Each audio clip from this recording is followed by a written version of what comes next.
Well, good evening, everyone. You're listening to Red Pill 78. I am the corruption detector, and this is your Red Pill News. Hope everyone's having a great day and a lovely weekend. We had quite the shows over the weekend. Friday night, we had Neon Revolt. Saturday, it was David Weiss. If you guys did not get a chance to check those out, you can always go to the live stream playlist on my channel page. Check those out at your leisure. They were both very interesting conversations. I think we had a little bit of something for everybody.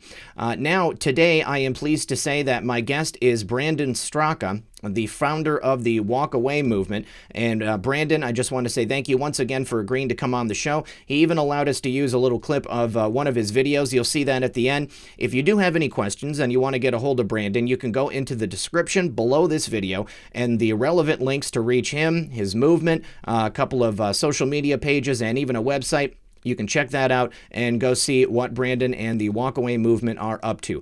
If you're not familiar with the Walkaway movement, it was created by Brandon as a pathway, if you will, for people to leave the Democrat Party. I would say now more than ever, we've got Democrats all across the country waking up, realizing that they've been lied to for decades and that the party that they thought they were in is not exactly what was represented to them. So people like Brandon, who had that realization, were able to successfully leave, although perhaps with a bit of disruption to their life. But now I would say that people like myself, people in my family, people like Brandon, they know that their lives are all the better for making that choice to go and follow their heart and see what's really going on here today in America. So please join me in welcoming Brandon to the podcast, and the interview is coming right up after a brief word from my sponsor. Did you guys read about Dutch National Bank? Well, they're holding over $20 billion worth of gold in their vaults, and they just bought more. Why?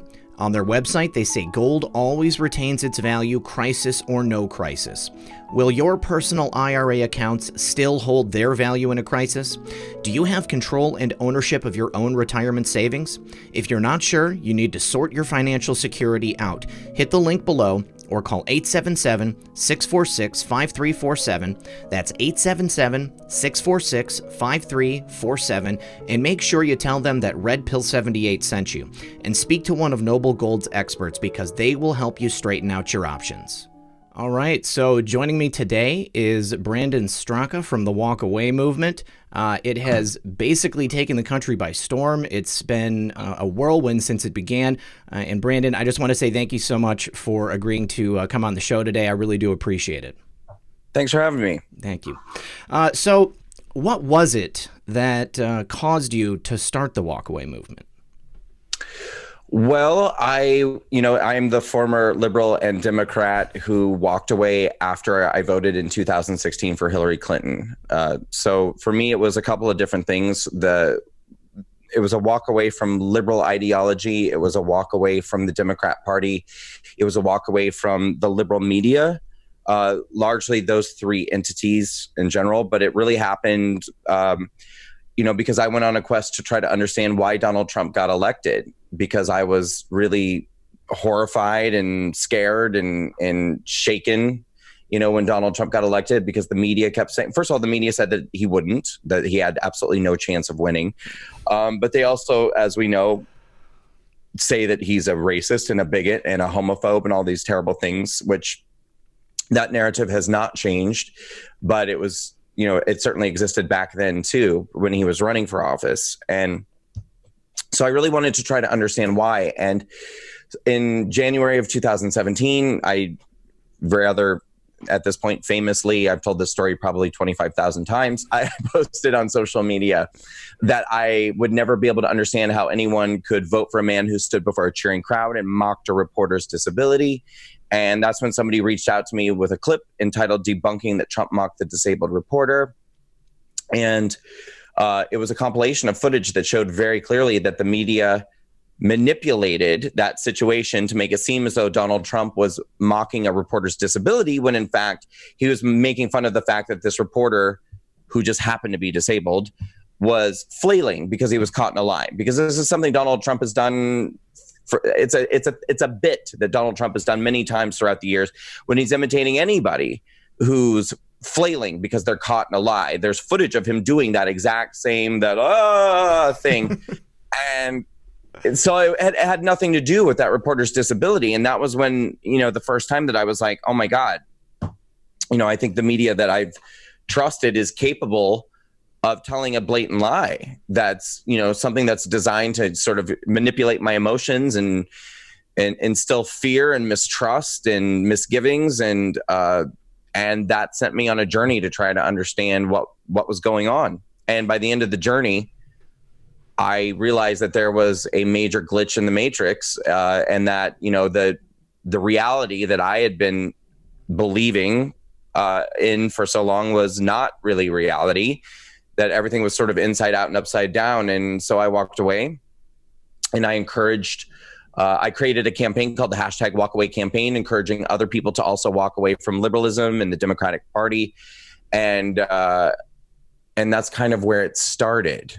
That was like let me just say, that was the worst job I've ever done telling my story of why I walked away and why I created Walkaway.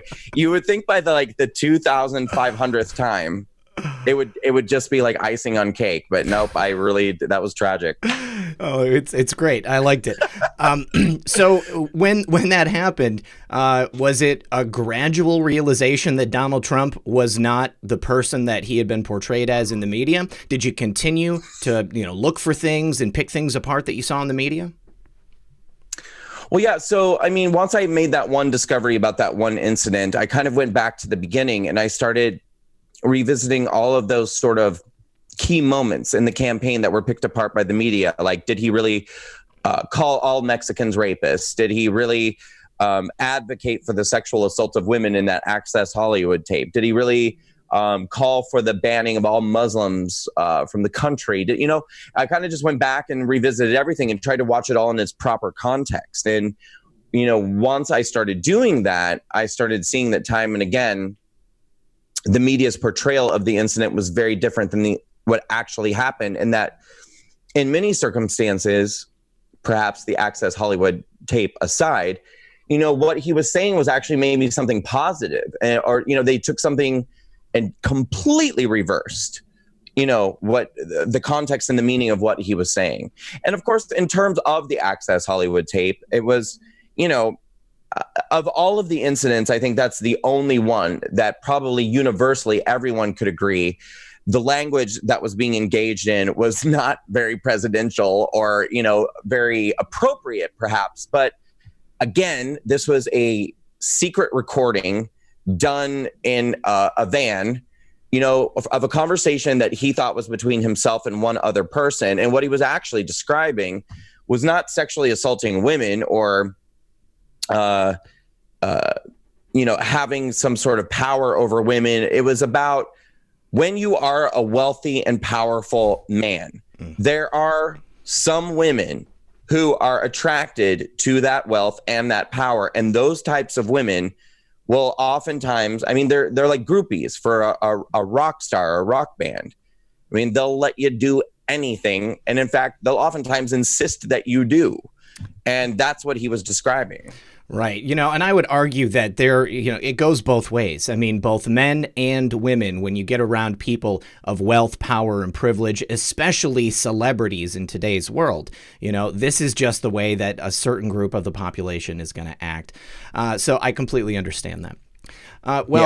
Once you realize this, did you take it slow, or did you immediately think to yourself, I need to do something. I need to make a big stand with this information. Or did you just kind of gradually start talking to your friends and your family and asking them, had they themselves come to that realization?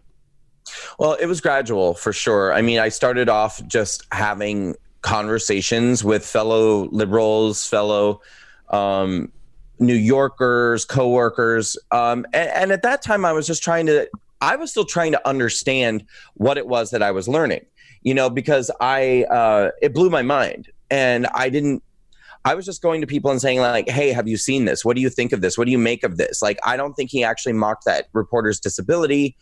Take a look at this and tell me, do you think this is weird? Like, what's going on?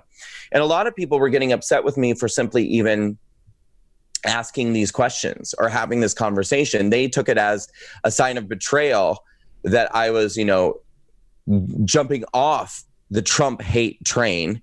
And, you know, and that was the first sort of sign that I had that there was something very peculiar happening, because I thought to myself, well, I don't want to be afraid of the president. Like, I don't want to hate the president. That's not the state of being I want to be in.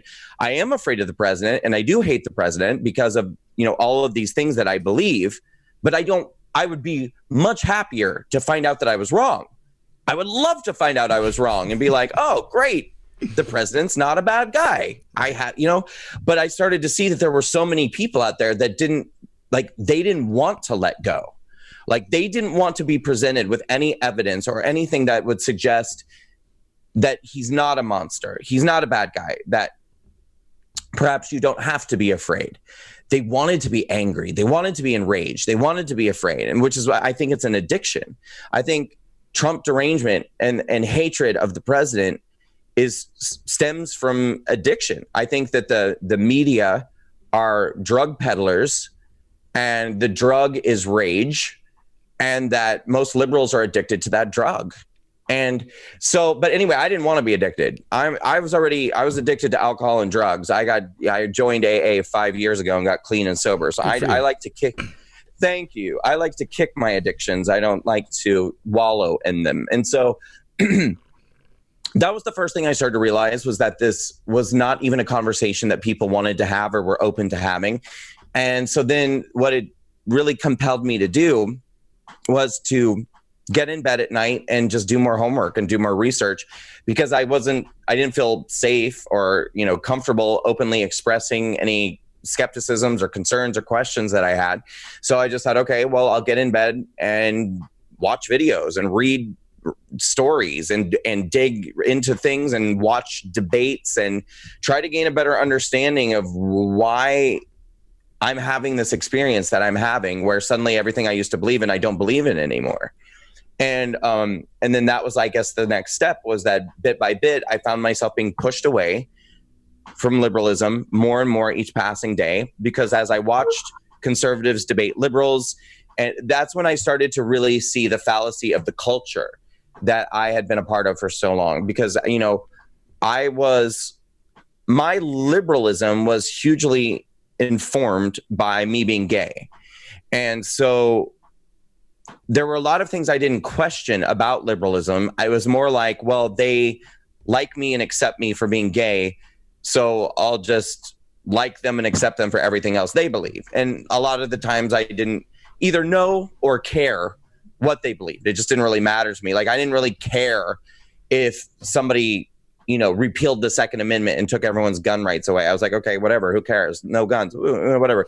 You know, I didn't, I probably at that time would have thought that there was a good argument to be made for banning hate speech, and therefore encroaching on the First Amendment is fine, because people shouldn't be allowed to say mean things and they should be punished if they do. And, you know, I just didn't really put much thought into it. And I always saw, you know, Republicans as the enemy. I always saw conservatives and right wingers as the enemy. So I thought, well, anything that will disempower right wingers is a good and positive thing. How did I end up on this tangent?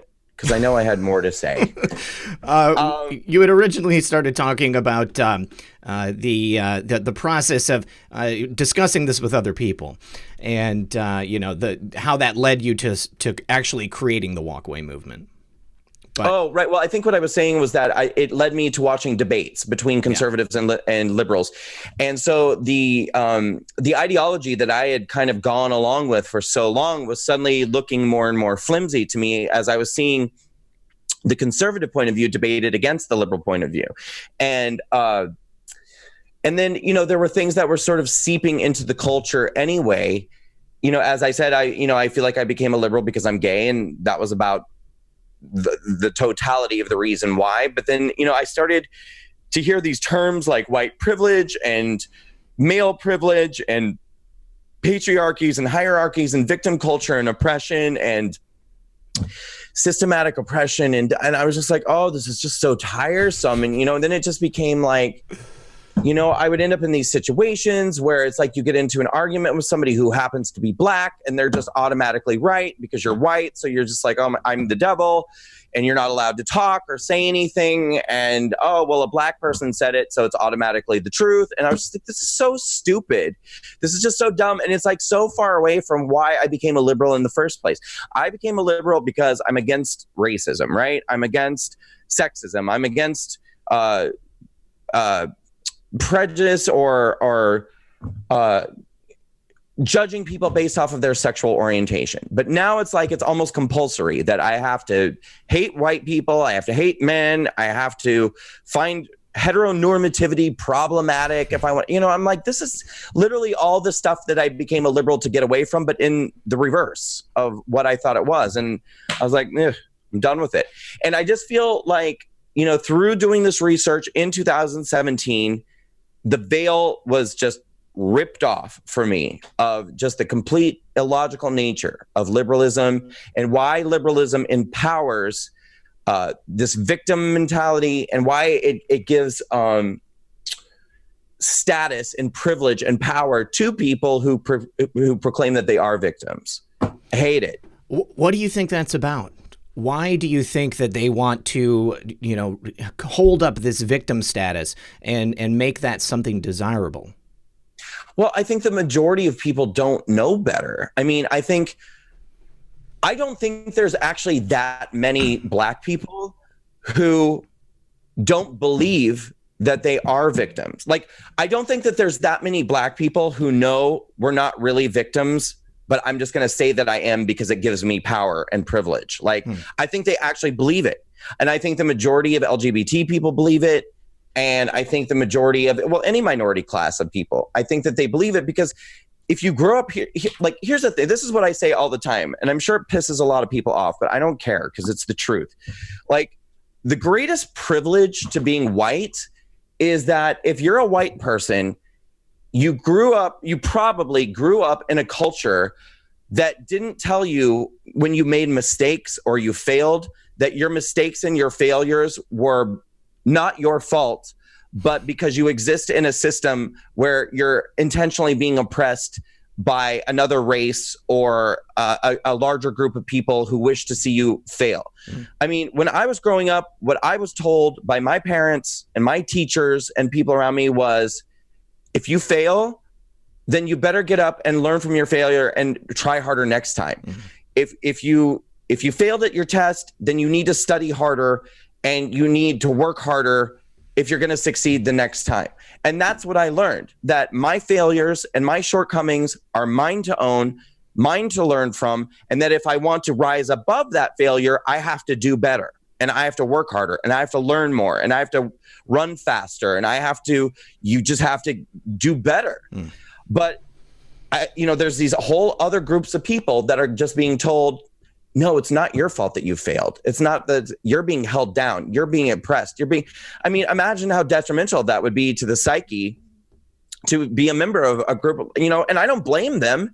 Why wouldn't you believe it? I mean, if you hear that about yourself and your parents and people around you, of course you're going to believe it.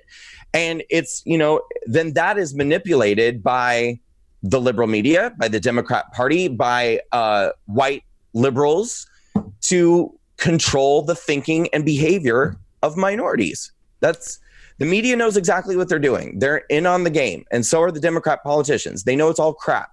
But they know that if they keep saying things like white supremacy is on the rise, and thanks to Trump, white nationalism is being embraced, you're in danger, you're in danger, you're in danger. If you're a person of color, you better find a good hiding place. They know exactly what they're doing. They know it's crap, but they also know that they can get those people to vote exactly the way they want them to by saying it. And to me, that is evil and unconscionable. And that is what I'm trying to blow the lid off of with the walkaway campaign.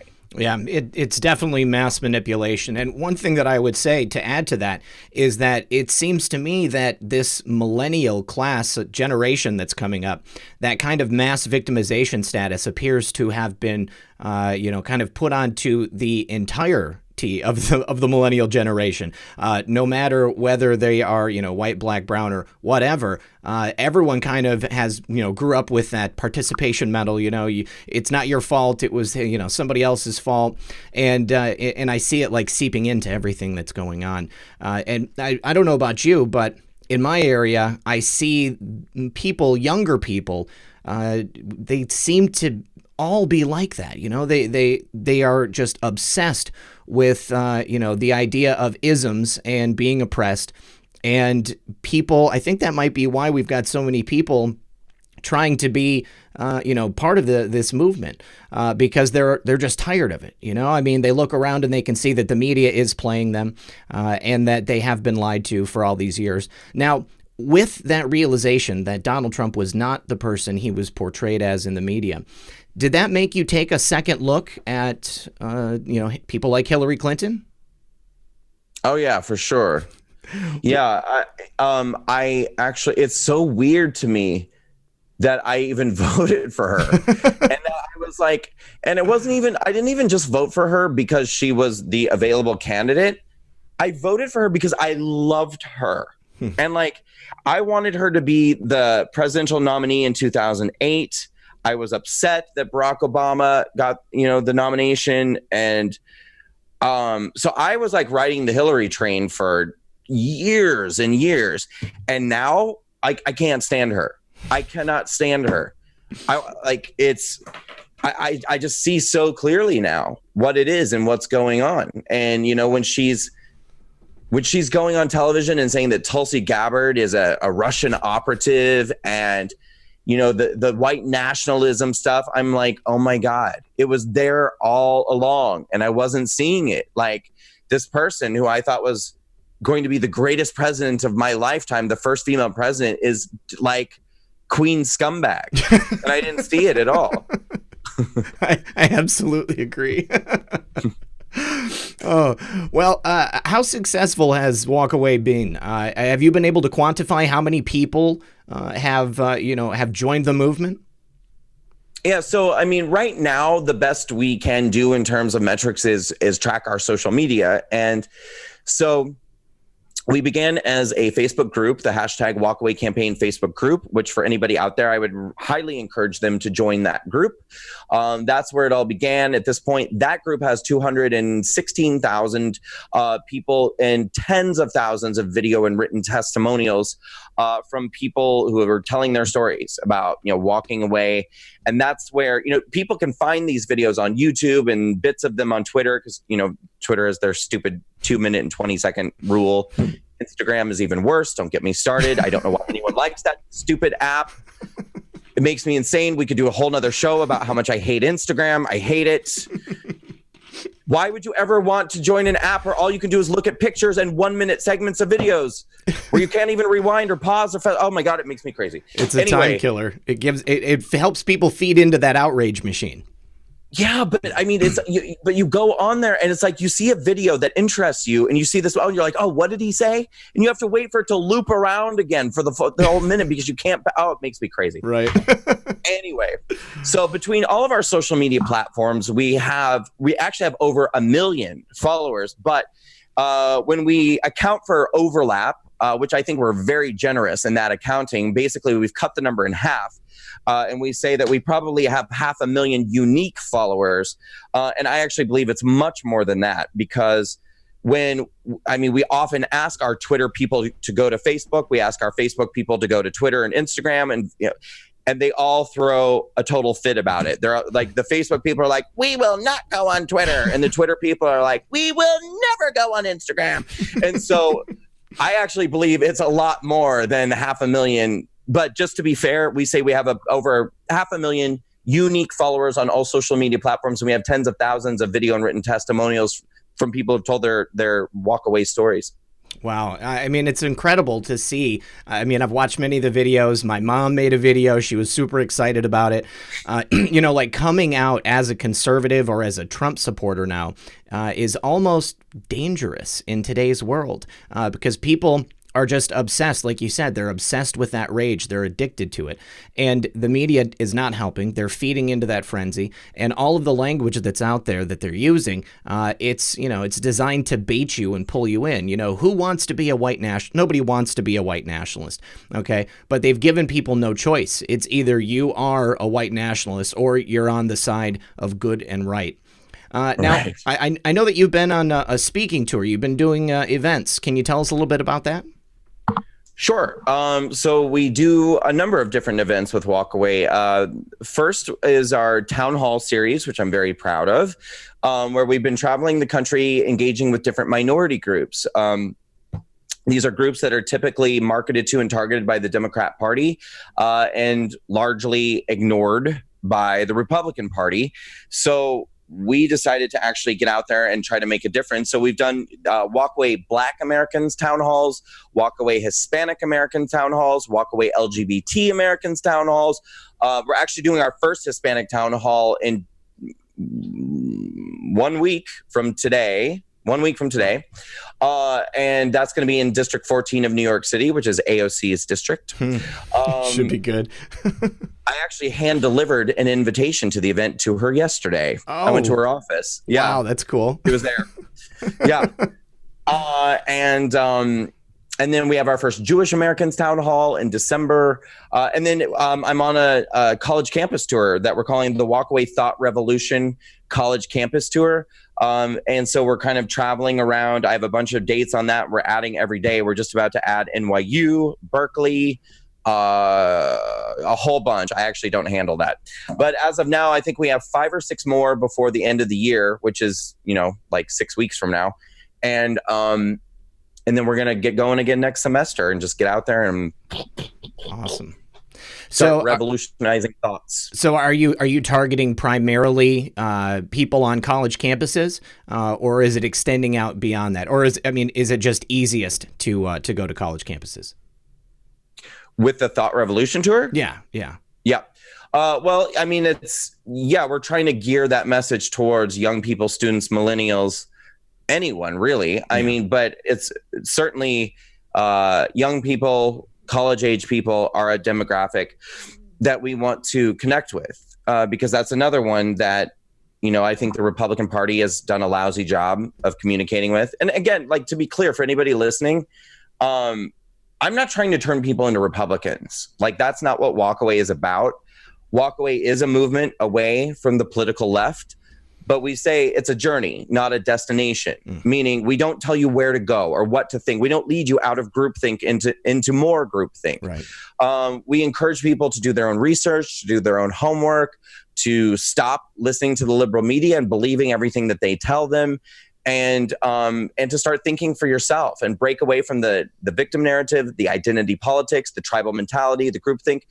Think for yourself. That's what this is all about. And then I basically am talking to young people about the problems that I have with liberal ideology and culture, especially talking about these, the identity politics and the victim narrative and things like that. So that's why we call it Thought Revolution. And that's the young people are absolutely a demographic that I think needs to hear this alternative point of view, because there's a lot of indoctrination, liberal indoctrination, or a lot of theory. Liberal theory is just accepted as proven fact, and that's not the case. Absolutely. What's the response been like? Have you had much pushback from liberal student groups when you've gone places? Well, we've only done 2 so far. The last one was embarrassingly tame. Everybody liked my message, which was a shame. I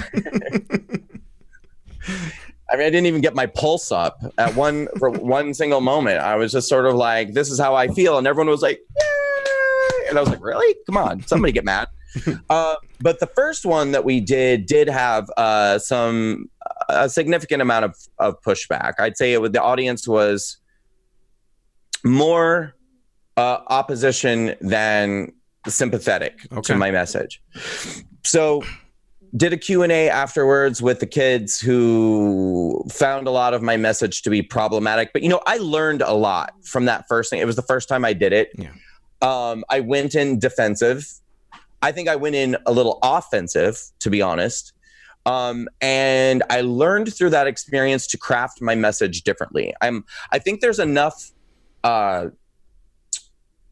individuals and organizations and movements that are going onto college campuses and like triggering liberals. Like, I think I want my thing to be different. And so what I realized in that first engagement that I had, that for me, it's better to be a bridge than some sort of caustic, controversial figure. I think going on to, I think I'm going to be controversial anyway, because I'm a gay man who's like, leave the Democrats. But I don't want to go and just piss people off for the sake of pissing people off. Right. I actually want to make a difference, and I actually want to change hearts and minds and voter registrations. And for me, the way to do that is by really connecting at a heart level. And I feel like I did that with those students in that first engagement, because it started off as a clash and confrontational, argumentative, contentious. But by the end, we were all hugging it out, like literally all hugging it out. And we even helped make peace between the Republican group that sponsored me and the other students that came in that hated not only me, but the Republican group. And that's what I want to do with my tour, is like be that bridge that brings these groups together. I mean, I think it's something that's sorely needed in this country. Right now, there's almost an inability among people to have any kind of a discourse or a free exchange of ideas. If you don't subscribe to, the established narrative, then basically you are completely discounted and people will attack you. I mean, I've seen plenty of videos, people like Turning Point USA, people coming up and just ripping their booths apart, stealing their posters, dropping, cups of soda on people's heads. It's too bad because it really shows that these people are not interested in any kind of a debate. They're really just interested in, forcing their viewpoint upon people. Right. Now, when you started talking to people in New York City, where you're from, did it cause any problems in your personal life? I mean, coming out as, somebody who was no longer going to be a Democrat, to the people in your life, I mean, was it a difficult transition? Yeah. Yeah, it was. I lost what I would say to be at least 90% of my friends. And I didn't just lose them. I lost their respect. I lost their love. I lost their kindness. I lost their warmth. Because they were people who, some of them have known me since I was 9 years old. Some of them knew me since the time I was born, and said just the most hurtful, vicious, nasty things to me. And some of them not only said vicious, nasty things, some of them told lies about me. Some of them slandered me. Some of them said that I was, as I told you earlier, I'm almost 5 years sober. And some of them said that I'd started drinking again, that I was on drugs, that I joined a cult, that I still get messages all the time from people that, I used to be close to, who haven't talked to me in a while, and say, what's going on with you? I'm hearing from people you've lost your mind. And I'm like, no, I actually got it back. Yeah. But it's like, so I mean, that was difficult to say. But I think that's part of the reason. Well, I know. I mean, that's a major reason why I started Walk Away in the first place, because I really got to the point where I had nothing to lose, because I'd lost almost everything anyway, and everybody. 2017 was a very depressing year for me, because I didn't have Walk Away. I didn't have this new life and these new friends, and this everything that I have today. And I lost the majority of what I did have, and I was having my world turned upside down by all this new knowledge that it was reversing everything that I ever believed in. I actually thought I was losing my mind for a while. I thought, and not in the hyperbolic joking way. I mean, I legitimately for a while thought that I maybe needed to see a psychiatrist, because I was like, this is not normal. Like, it's not normal to one day think, believe all these things about the world, and that Republicans are bad and Democrats are good, and that the world is like this, and that CNN tells the truth, and Rachel Maddow is truthful and amazing, and then like be like, no, she's actually evil and horrible and a liar, and Republicans are not terrible people and Democrats kind of are. Like, that's not normal, right? And so I thought I was going completely crazy. And most of 2017, I just had to sort of watch my world fall apart. And while I thought that I was falling apart on the inside, and ultimately when I got through it, and I decided by the turn of the year in 2018 that I was now going to just be out loud and proud about what I believe, because I reached this point where I was like, I'm not wrong. I'm not doing anything wrong. I'm not believing anything wrong. And as a gay man, I've been through this before. I've done the closet. I'm not doing the closet again. I'm not going to, sit around quietly while people make all these derogatory comments about me and, just feel like I have to be ashamed. Like, I'm not doing it. I'm not. And so that's when I was like, we need a network of people to come together and support when you're gay, it's like you grow up and then you find that community. The gay community has their bars and restaurants, and there's always like that part of town where all the gay people live, right? But it's not really that way if you're a conservative.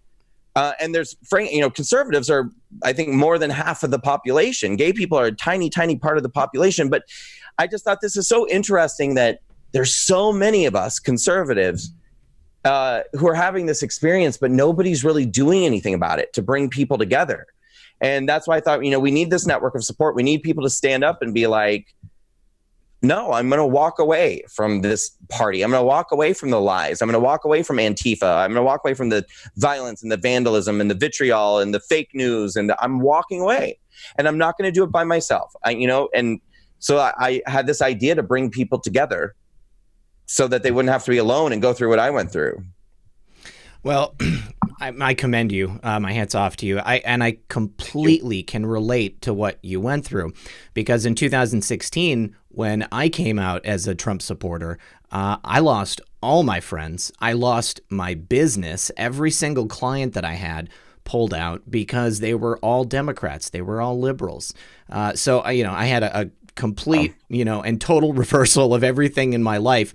But now I'm very grateful for the changes that were made and for all the new friends that I've made. What kind of new relationships have you built now that, you can be honest about what you believe? Right. Well, so I started Walk Away, and that's, people start joining the group and joining the conversation and building this family of, the patriots, I call them. Like Lady Gaga has her little monsters. I have my patriots.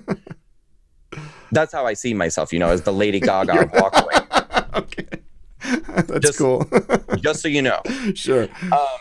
So as the Lady Gaga of Walk Away, we built this patriot family, and I've handpicked people from this movement to be instrumental, team players in the organization. Since we work literally 7 days a week from beginning to end, my core team have kind of become my best friends. And I found all of them through Walk Away. So, I'm on the phone 10 hours a day with my core team, and we've become a family. And everywhere I go around the country now, I have friends and family because of this movement. And it's hard to put into words that this is how things have ended up, or this is how my life turned out. And it's not, at the end of the day, it's not about me. I just, I happen to be me. So this is my experience that I'm having. At the end of the day, what it's about is everybody in the movement and all of the people and how this is touching and impacting so many people's lives. But again, just because I happen to be Brandon Straka having this experience, it's every day I think I still wake up and my first thought is, did I dream it? Did I dream it? And then I'm like, no, this really is happening. It's never in my life did I dream that I would one day be a Republican, B, that I would be heading a conservative movement, if you could call it, well, I guess it's just a non-liberal movement, and that I would now be traveling the country and loved and embraced and welcomed by conservatives, Republicans, Trump supporters.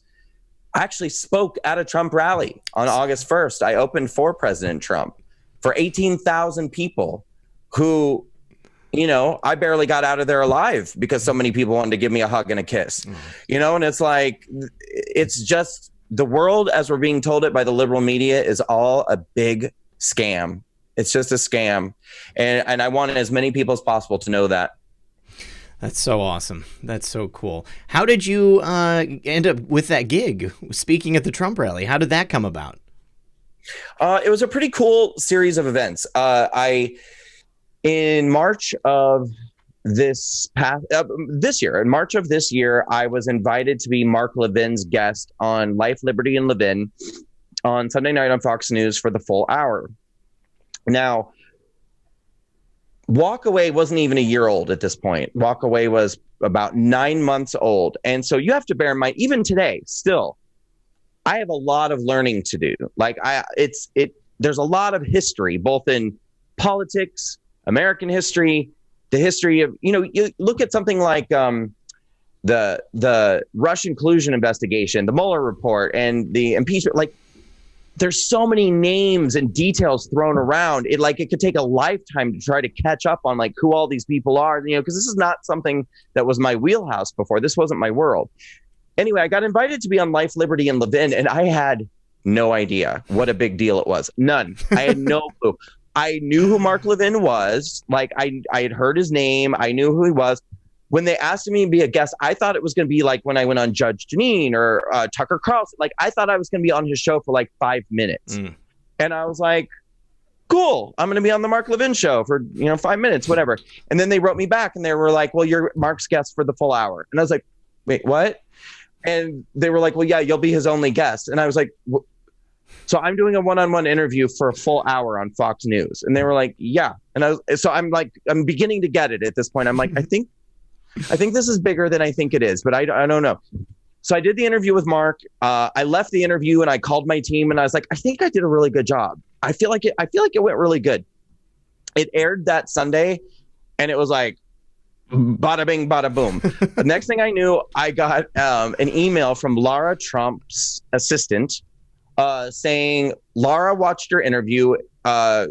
She said, we all, I think everyone in the office, she said, we all watched your interview and our minds were blown. She was like, we really want to meet you and talk to you. And I was like, wow, okay. So I went into Trump Tower and I met Laura Trump, who's like the world's nicest person. And the first words out of her mouth when she met me were, I saw your interview. I think you're amazing. I think what you're doing is amazing. How can I help? Like, what can I do? Wow. And so we just sat down, we talked for about an hour. And, I told her, I said, look, we're already kind of doing these town hall style events and talking to minority communities. Like, there's so much potential here for me to be able to be a liaison between the president and these communities and tell them, like, look, he's not like it's not what you think, it's not what you think. And so anyway, we had conversations about me doing a Trump rally or I think there will be more. I mean, we've talked about more in the future. But that's how that conversation started. And then they asked me to do the rally on August 1st in Cincinnati. And so the Trump team brought me to Cincinnati and I opened that rally and it was really awesome. Yeah. Great job. Great job. Thank you. Did you get to meet the president? No. Oh, that's a bummer. No, I'm like really sad about it. Believe me. But you know what it is? I think he was on Air Force One while I was talking. Ah, yes. I mean, he's like the ultimate gangsta, like he he literally like flies in, gets off the plane, drops the mic, gets back on the plane and he's out of there. So it's not like he was backstage, eating Subway sandwiches with the rest of us. It was, but I think that at some point, hopefully that will happen. Well, I certainly wish you the best in that regard. Meeting the president would just be an absolute dream of mine, too. Yeah. So what do you see going on in New York City? It seems like there is a lot of vitriol directed at the president, particularly by New Yorkers, which seems strange to me because he's been a New Yorker for his whole life, and he was universally loved. You know, there was just that point at which the media decided that Trump was going to be the villain, and they started telling people to hate him. Did you notice that happening? The point at which the president was no longer a beloved icon of New York City? I feel like it happened so... It's like it both happened so fast, but it also happened so seamlessly. Mm-hmm. Because I remember when he announced he was running for president, they all took it as a joke. Yeah. Like they were all laughing and, it just was like the news, the liberal media was laughing. The late night talk show hosts were laughing. And, so it's like, if he truly were the second coming of Hitler or, this like incredibly horrible, dangerous man, like I can't imagine there would be any point at which that would be a joke or that would be funny. But they were the ones perpetrating that it was so funny and it was a joke. And it wasn't until it was clear he was going to win the primary and that perhaps Hillary didn't automatically have this in the bag. I feel like that's the point where they began this transition into him becoming the second coming of Hitler. And they did it so fast and so seamlessly that, and we're all, any of us following the liberal media, I think we're all kind of zombies, brainwashed to some degree. I mean, we trust these people. I trusted Anderson Cooper. I trusted Rachel Maddow and Don Lemon and Chris Stupid Cuomo and that Lawrence idiot O'Donnell and all those jackasses. I trusted all of them. And so when they all started saying it, I was like, well, it's got to be true. I mean, Rachel Maddow, she doesn't lie. Right. I mean, as far as anybody knew, they are news anchors. They're not giving their opinion. Right. They're telling people the truth. Yeah. So what is the structure of Walkaway? Have you created this as like a corporation, 501c3? Right. So we have multiple arms. We are a 501c3, our foundation, the Walkaway Foundation. We're also the Walkaway Campaign LLC and the Walkaway Campaign Super PAC. Each organization allows us to engage in different types of activities. The foundation is for educational purposes, engaging in conversations about policies and issues and, media related stuff, things like that. Our PAC allows us to be more overtly political, although at this point, we've never really engaged in endorsing candidates or political parties or anything like that. We're mostly about talking about what we're walking away from, not telling people who they should be voting for or what they should be believing. So the closest we get to, a political, well, we don't get close to a political endorsement. It's just not something that we do at this time. It's possible that our PAC could transition into that kind of thing if in the right situation. But I think we're most effective at this point in telling people, take a look at what you're currently believing and rethink it. So I think it's safe to say that this is your career now. I mean, running the walkaway movement. I mean, it's not just it was very grassroots when it started, but now it's kind of become, a life force unto itself. This is several careers now. This is, I am one person doing about 15 jobs. And so is my whole team. I mean, and by whole team, I mean the 5 of us. Where everybody does the work of about 10 to 15 different people. And I sincerely hope that changes soon. I hope that we get to a point where the funding is in place for us to hire the staff that we actually need. Mm-hmm. I don't even pay myself. I've never paid myself from any of these, the foundation or the PAC or the LLC. I'm fortunate enough to be able to live and survive because I'm offered speaking engagements around the country, and I love to work. I mean, I'm a very hard worker. I have no life outside of my work. So I'm always happy. I travel on an almost weekly basis now doing speaking engagements, and that's how I keep my lights on and keep food in my ever increasing stomach. That's no, it's bad. I was so fit before I started Walkaway. I used to have a six pack. I'm ripped, and now I'm taking drastic measures because it's getting out of control. I don't want to be a fatty going on television representing this campaign. Anyway, so that's how the organization is structured. I'm at the point now where I do have 3 members of my team who are being paid for the work that they do. But one day I hope to have a much larger team so we can spread out the work more evenly and everyone gets paid well, and maybe even throw a salary at myself someday. Well, you certainly deserve it. Thank you. Brandon, what did you do before this became your career? When I first moved to New York, I moved to New York to become a singer and an actor. So my primary passions in life have always been being a performer. I was working in the restaurant industry for many years doing that as a waiter. And then in 2013, I went to cosmetology school in New York and I got my license in cosmetology and became a hairstylist. Okay. That did not end up being what I thought that it would be. I thought I was going to love being a hairstylist, and I thought it was, but I didn't. I just didn't. And it's so interesting because I really see now the ways in which everything in my life unfolded with a very specific purpose. I spent many, many, many years beating my head against many, many walls, largely because of choices that I made. But I think if the hairstylist thing had really worked out, if anything had really worked out, none of this would have happened. Because, I started working as a hairstylist and I got this job in a salon, and it had the potential to be a really good job. It had the potential that if I had stayed with it, like within a year, I probably would have been making really good money and doing really well. And just every day I was going into bed at night and like my conscience was screaming at me, not whispering, screaming. This is wrong. This is wrong. You're doing the wrong thing. You've got to get out of this. You've got to get out of this. Like, I'm telling you, it was, and I finally had to go to that boss and say, I don't know why, but I cannot do this. Like, and she was like, I get it. She was like, you've got to go follow your passion. But I knew it just didn't make any sense because I was walking away from a job that would have led to something great into nothingness, really.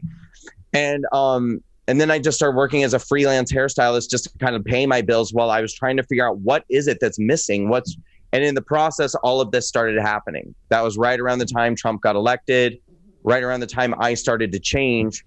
And then I transitioned out of being a freelance hairstylist into the walkaway campaign. And I feel finally exactly where I'm supposed to be. That's got it work in your life right there, Brandon. I think so. Exactly where you need to be. That's pretty great. Well, what is coming up? I mean, do you have potentially any political aspirations yourself?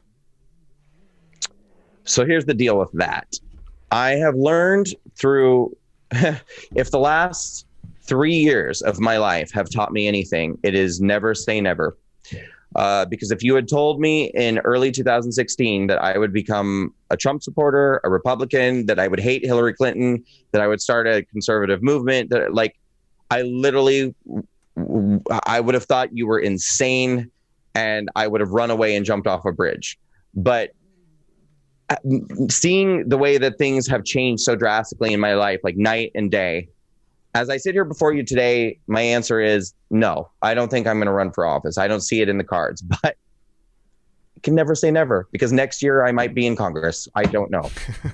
It's very possible. I can see it. Brandon, I forgot one thing that I wanted to ask you about. What just happened at Politicon with April Ryan and the panel there? Very disingenuous of them. So what happened at Politicon? That is your question. Well, at Politicon, the Walkway campaign had a booth out on the main floor, and literally right next to our booth was a stage with seating and a panel. There was a panel of about 7 Black Americans, not a intellectually diverse person on the panel. Everyone was clearly a far leftist. The name of the panel was Being Black Under Trump. And the crux of the whole conversation was that if you're a Black American, you have to live in terror constantly of Trump supporters, and the terribly triggering sight of the red MAGA hat. which many on the panelists described as being more triggering than the white hood of the KKK.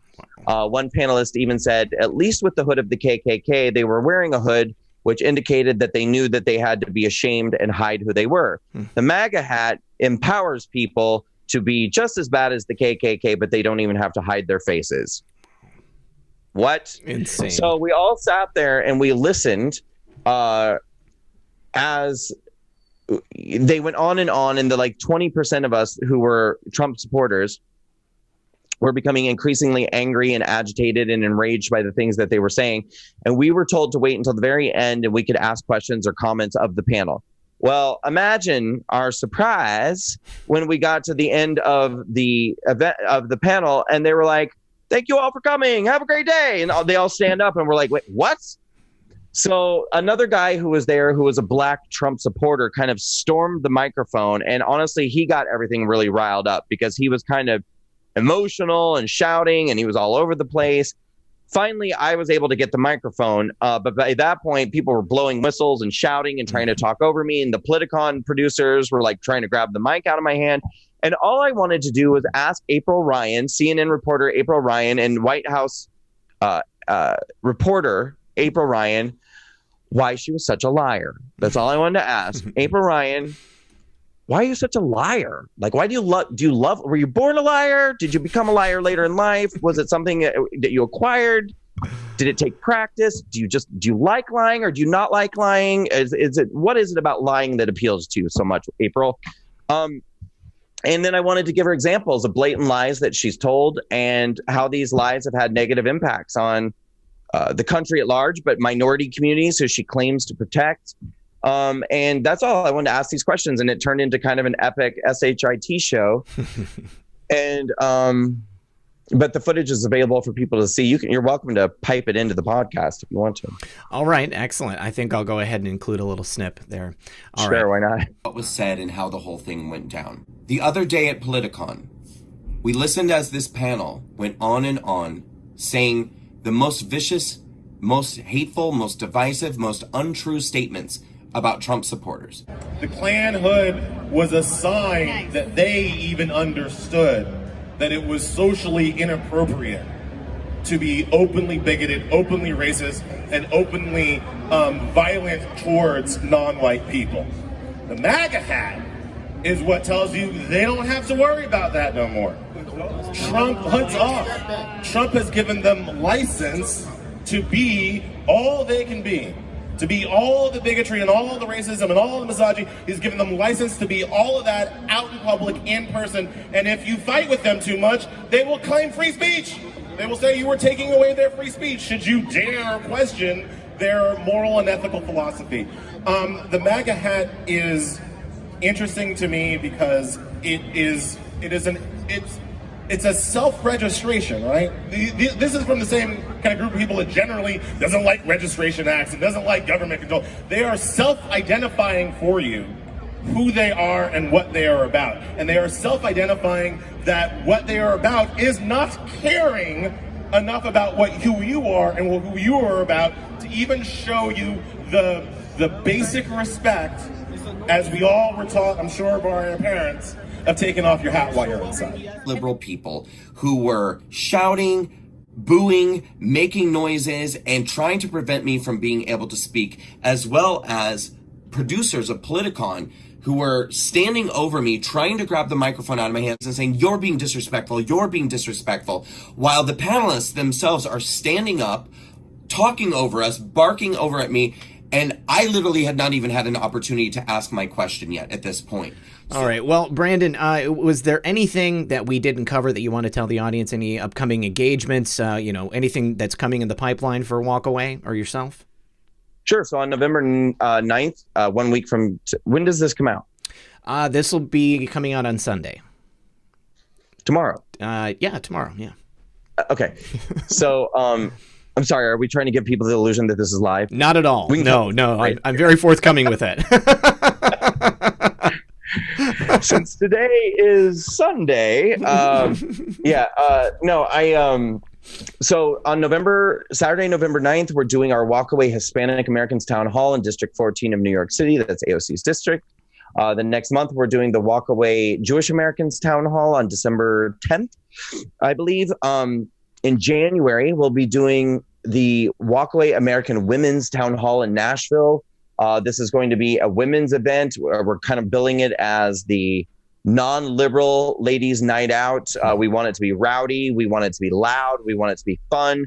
We're trying to get the likes of Diamond and Silk and Tommy Lahren and some other big name women up on a panel and just get a bunch of women under one roof to say, hey, we don't feel well represented by other women who wear vaginas on their heads and go to public events and scream and go crazy and don't shave their armpits and hate men. And we'd like to give a voice to women who are sick and tired of being represented by that type of woman. We have lots of college campus engagements coming up. Let's just make it easy for folks.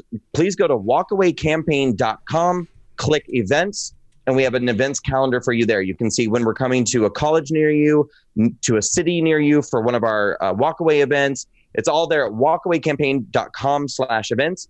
And while you're there, click the donate button and support our cause, because I don't even get paid. And these events that we do are very expensive. Thousands of dollars that we have to spend for venues and security and marketing and to fly in speakers and put them up at hotels and things like that. We're really trying to make a difference in the world, and we count on support. So please support us. Walkawaycampaign.com, click donate, and check out our events calendar and see how you can get involved. I'll also provide a link in the description of the video below.